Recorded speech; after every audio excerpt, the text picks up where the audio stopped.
Life as we know it could not have been the same without the invention of the telephone. Communications was revolutionized by this gentleman. His interest in sound technology was deep rooted and personal, as both his wife and mother were deaf. He secured exclusive rights to the technology and then launched the Bell Telephone Company in 1877. Ultimately, the talented scientist held more than 18 patents for his inventions and work in communications.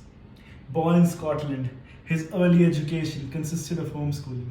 He didn't excel academically, but he was a problem solver for an early age.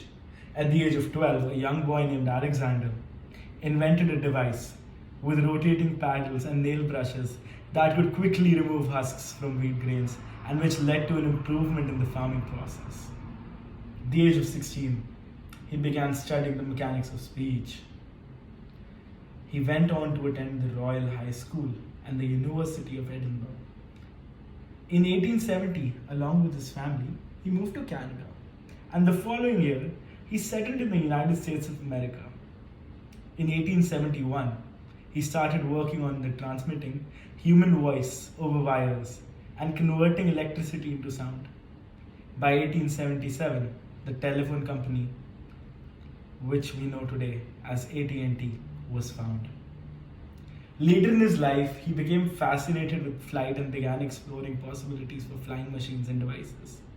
Starting with the dihedral kite in the 1890s, and in 1907, he founded the Aerial Experiment Association with people like Glenn Curtis and several other associates.